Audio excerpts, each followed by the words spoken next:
The texture of its real skin is like that. But the blood vessels are very close to the surface. In fact, not so long ago, Mr. Ike, right here in South Africa, several hundred school children, some black, some colored, were terrorized by a creature they called Pinky Pinky, a creature which looked as if it had been skinned alive. That was a Mantindan without its skin or costume. It's interesting when you're talking about the black eyes of these greys being a cover for something, and then you have the stories of the men in black who seem to interact not very positively, to say the least, with people involved in UFO and UFO investigation and stuff. And these men in black have these black goggle-like sunglasses, which are almost a mirror of the same. Exactly, sir. But let me tell you that over the last 100 years or so, the men in black have become westernized, in Africa at least. In old Africa, if you killed a Mantindan, one of these, you were visited by terrible beings who wore long black robes made of animal skin and deep hoods over their heads.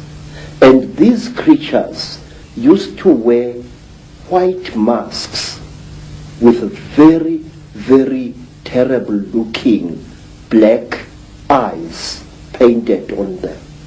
They were called Izilo Zengubo, the beasts of the blanket. And may I tell you that these terrible beings, our African version of the men in black, used to play an important part in the choosing of certain kings in South Africa. That is one of the stories that I wish to tell you in greater detail one day. Whenever you have harmed a Mantindan, you received a visit from men in black. And one of my uncles was a night watchman just after the Second World War. And he saw what he thought was a burglar breaking into a factory which stored surplus army property. And he threw his knobkiri at this figure and hit it very hard.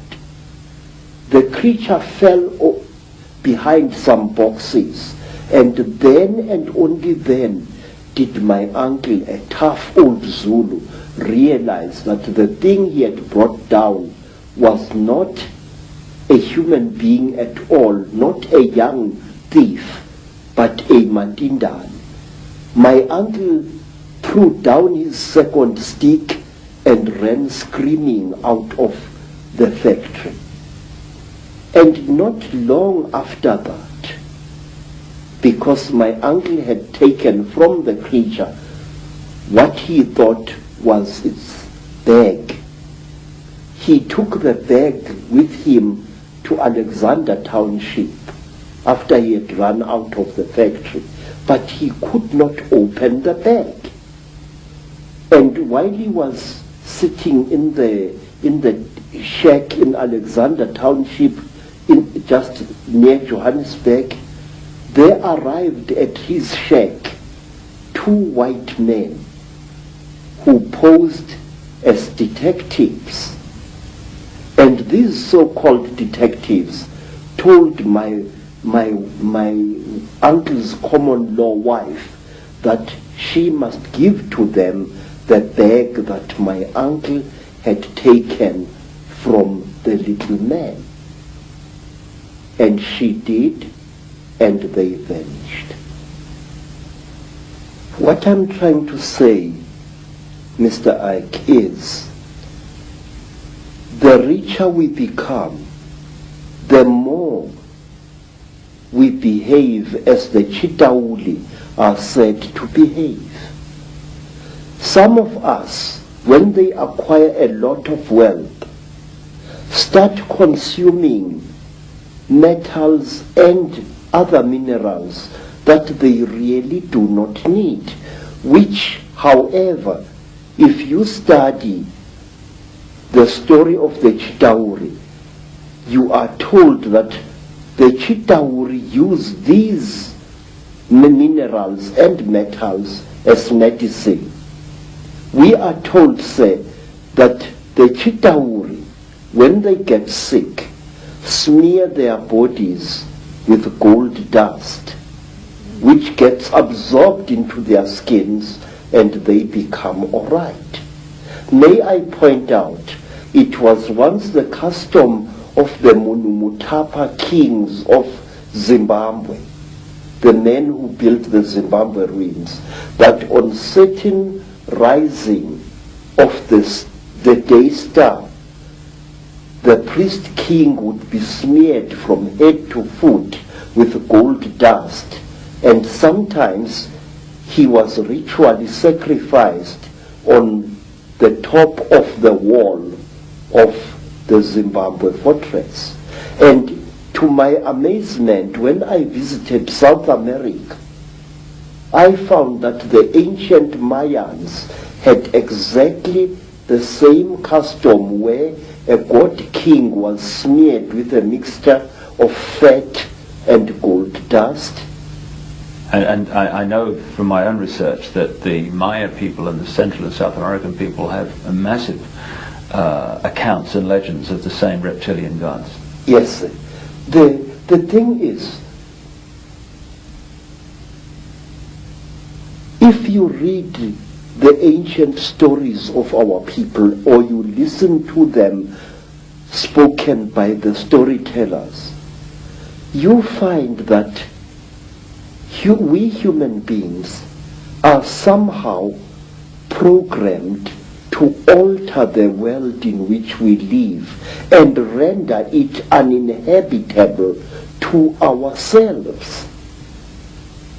We are told, say, by the griots of Nigeria, by the griots of the Dogon people, that at one time, a few thousand years ago almost, the entire Sahara Desert was not a desert at all. In fact, photographs have been taken of the certain parts of the Sahara from high up, which show ancient irrigation systems where there is now wind-blown desert. Questions: are we being used as instruments for the destruction of our own species? I say yes. The wealthier a person is, the more like a Chitauri he or she behaves. Some wealthy people even go to the extent of throwing away their old spouses and acquiring new ones, exactly as King Samahongo of the Chitauri does. He kills and eats all his wives when they can no longer make love to him properly, and he acquires new ones. He killed and ate 36 of his wives over a long reign, and only one wife was cunning enough to keep out of his clutches. You see millionaires divorcing their wives and acquiring new wives. And the Chitauri, unlike traditional Africans, believe that a female is inferior to the male. And so do the wealthy people who acquire great wealth in this world. They tend to look down upon women and even to abuse them. Well, let's connect this into the present day. And one thing that is a constant recurring theme is the reptilians or an extraterrestrial race interbreeding with humanity and creating particular bloodlines. And you've got an amazing artifact, I guess that's the word, necklace here, which I know is incredibly heavy, which has a very significant contribution to make to this theme of extraterrestrials or another race, not human, interbreeding with humanity. Now, first of all, where did this come from? So, we don't know. This necklace has been around for so long that we don't exactly know from which tribe it came.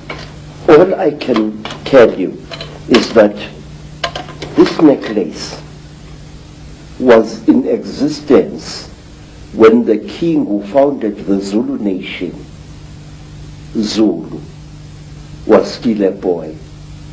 It is described in ancient legends centering around this king. It is called Inweba Yezimfihlo, the necklace of the mysteries. It is really a book which tells 12 different stories. And how old do you think it is? How old do you know it is, first of all? I don't know, sir. All I do know is that... Hundreds of years? Or? Yes, very old. But it's not as old as the green face that I've just shown you. Oh, the Chitauli. The Chitauli face is said to be over 7,000 years old, this thing here. Now, this necklace enshrines several mysteries in it.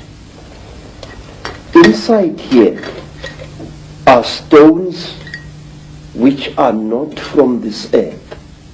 It is a very amazing story. There are 3 pebbles in here which stories say were brought to this earth by an alien baby which played with a human baby in the northern Transvaal. This, first of all, that looks so much, just what it obviously looks very much like a spacecraft. Yes. This half-molten object here used to be a serpent-like necklace worn by a Mashona chief. He went to investigate